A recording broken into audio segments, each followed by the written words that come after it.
Hi అండి, welcome to our channel. విషాదాలు విజయాలు. భారతావనికి ఈ ఏడాది మిగిల్చిన జ్ఞాపకాలు ఎన్నో.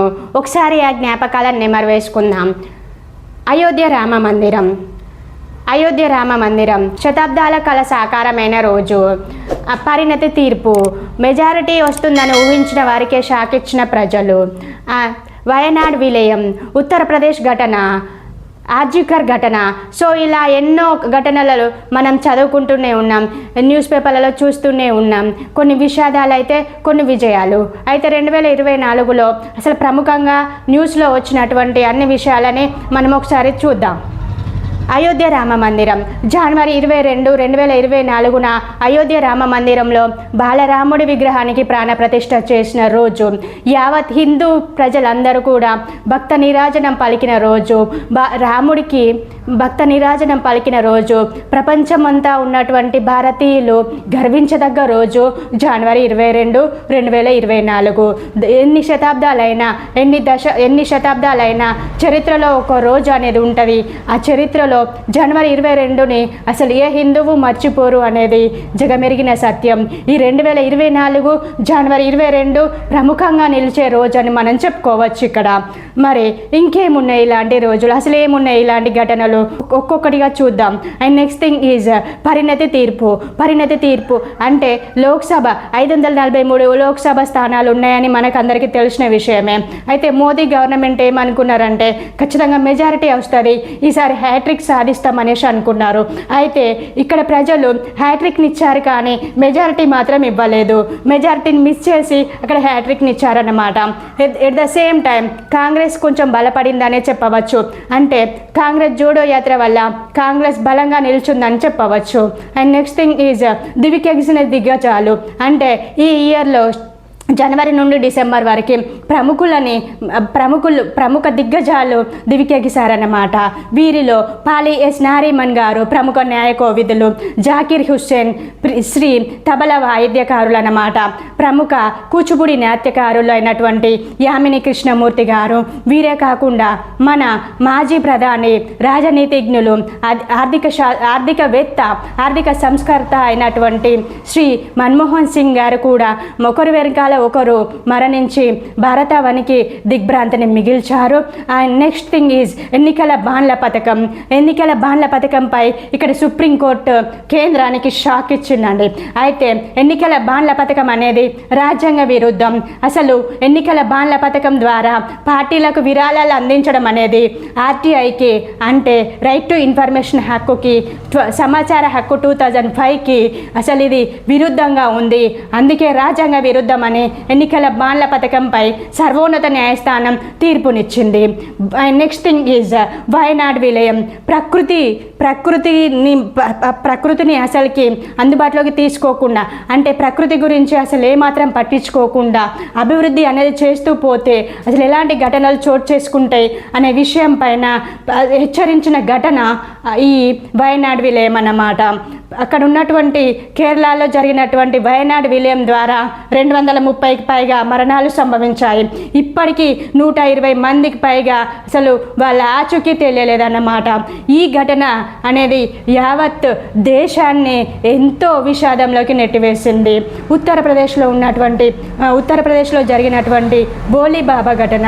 బోలీబాబా పాదస్పర్శ తగిలినటువంటి మట్టిని సేకరించుకుందాం అనేసి అనుకున్నటువంటి ప్రజలు చాలా వరకు ఇక్కడ తొక్కిసలాట జరిగి చనిపోయారన్నమాట. ఉత్తరప్రదేశ్లోని బోలేబాబా ఘటనలో తొక్కిసలాటలో దాదాపు 120 మందికి పైగా ప్రజలు మరణించడం జరిగింది. ఇది అంతులేని విషాదగాథగా ఈ 2024లో చెప్పవచ్చు. అండ్ నెక్స్ట్ థింగ్ ఈజ్ అరెస్టులు చేయడం జరిగింది. చట్టానికి ఎవరు అతీతులు కారు, చట్టం ముందు అందరూ సమానమే అని చెప్తుంది రాజ్యాంగంలో ఉన్నటువంటి ఆర్టికల్ 14. అయితే ఢిల్లీ సీఎం కేజ్రీవాల్ మద్యం కుంభకోణంలో అరెస్ట్ అయిన విషయం మన అందరికీ తెలిసిందే. దాదాపు 5 నెలల తర్వాత తర్వాత బెయిల్ పైన విడుదలైనటువంటి కేజ్రీవాల్ గారు తమ పార్టీలో ఉన్నటువంటి అతిషి మ్యామ్ని ఇక్కడ ముఖ్యమంత్రిగా నియమించడం జరిగింది. ఇది అందరి దృష్టిని ఆకర్షించిందన్నమాట. అదేవిధంగా కర్ణాటకలో కూడా ప్రముఖుల్ని అరెస్టు చేయడం జరిగింది. సత్తా చాటిన ఇస్రో అయితే ఈ ఇయర్లో మాత్రం అంటే 2024లో ఇస్రో ఇప్పటికీ కూడా సత్తా చాటుతూనే ఉంది. పొలారిమీటర్ని కక్షలో ప్రవేశపెట్టడం, అంతేకాకుండా ఆదిత్య ఎల్వల్ని కూడా కక్షలో ప్రవేశపెట్టడంలో విజయవంతమవుతుంది.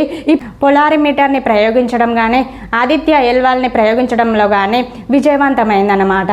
అండ్ రైతన్నల పోరుబాట ఇప్పటికి కూడా మద్దతు ధర కల్పించాలని రైతన్నలు అంటే పంజాబ్ హర్యానాలో ఉన్నటువంటి రైతన్నలు తమ నిరసనలు వ్యక్తం చేస్తూ పోరుబాట చేస్తూ ఇప్పటికి కూడా ప్రభుత్వాన్ని డిమాండ్ చేయడం జరుగుతుంది. అండ్ నెక్స్ట్ థింగ్ ఈజ్ అమల్లోకి సిఏఏ పౌరసత్వ సవరణ చట్టంలో భాగంగా ఈ పౌరసత్వ సవరణ చట్టం అనేది అమల్లోకి వచ్చింది. అయితే ఇందులో పలు మార్పులు చోటు చేసుకున్నాయి అన్నమాట. ఎక్కడైతే భారత్ చుట్టూ ఉన్నటువంటి సరిహద్దు దేశాలైనటువంటి ఆఫ్ఘనిస్తాన్, పాకిస్తాన్, బంగ్లాదేశ్ ఈ 3 దేశాలను మాత్రమే పరిగణలోకి తీసుకొని ముస్లిమేతరులు అయినటువంటి సిక్కులు, బౌద్ధులు, క్రైస్తవులు, హిందువులు వీళ్ళకి మాత్రమే పౌరసత్వాన్ని జారీ చేసింది అన్నమాట. అండ్ నెక్స్ట్ థింగ్ ఈజ్ భారత న్యాయ చట్టాల్లో న్యాయ చట్టానికి సంబంధించి ఇక్కడ ఉన్నటువంటి చాలా చట్టాలని కేంద్ర ప్రభుత్వం మార్పు చేయడం జరిగింది. ఇందులో ఉన్నటువంటి ఐపీసీ స్థానంలో భారతీయ న్యాయ సంహితని, సిఆర్పిసి స్థానంలో భారతీయ నాగరిక భారతీయ నాగరిక సురక్ష సంహితని అండ్ ఇండియన్ ఎవిడెన్స్ స్థానంలో భారతీయ సాక్ష్యాధార్ని ప్రవేశపెట్టడం జరిగిందన్నమాట. ఇందులో ప్రముఖంగా ఈ మార్పులు చోటు చేసుకోవడం జరిగింది. భారత్కి తలొగ్గిన చైనా గాల్వన్ ఘటన తర్వాత ఇరు దేశాల సరిహద్దుల్లో ఎన్నో ఉద్రిక్తతలు నెలకొన్న విషయం మనకు తెలిసిన విషయమే. అయితే ఈ సంవత్సరంలో తూర్పు లద్దాఖ్లో చైనా తన బలగాలను ఉపసంహరించుకుంది. ఈ విధంగా ఇరు దేశాల మధ్య మళ్ళీ స్నేహ సంబంధాలు అయితే పునరుద్ధరించబడ్డాయని చెప్పవచ్చు. And next thing is RG Kar ఘటన అయితే యావత్తు దేశాన్ని విషాదంలో ముంచివేసిన ఘటన. లేడీ డాక్టర్ పైన అత్యాచారం మరియు హత్య అనేది ఎంతో విషాదకరమైన ఘటనగా ఇక్కడ చెప్పవచ్చు. దీనికి సర్వోన్నత న్యాయస్థానం సుమోటోగా స్వీకరించి ఎక్కడైతే మహిళలు పనిచేస్తున్నారో అక్కడ కంపల్సరీగా కమిటీలను నియమించాలని సర్వోన్నత న్యాయస్థానం ప్రభుత్వాన్ని ఆదేశించింది. ఫైనల్ థింగ్ ఇస్ స్పోర్ట్స్లో చూసినట్లయితే దుమ్మరాజ్ గుకేష్ అతి చిన్న వయసులోనే టీనేజ్లోనే ప్రపంచ చెస్ ఛాంపియన్గా నిల్చోవడం జరిగింది. అంటే ప్రపంచ చెస్ ఛాంపియన్గా నిలవడం జరిగింది. కోనేరు హంపి ప్రపంచ చెస్ ఛాంపియన్గా తను కూడా ఉమెన్స్ ప్లేస్లో నిలవడం జరిగింది. అయితే ఇందులో ఇప్పటివరకు మనం విజయాలు చూసాము, విషాదాలు చూసాము. ఈ ఇయర్లో ప్రముఖంగా నిలిచిన వార్తలు ఇవి. మరొక విషయంతో మళ్ళీ కలుద్దాం. నమస్తే.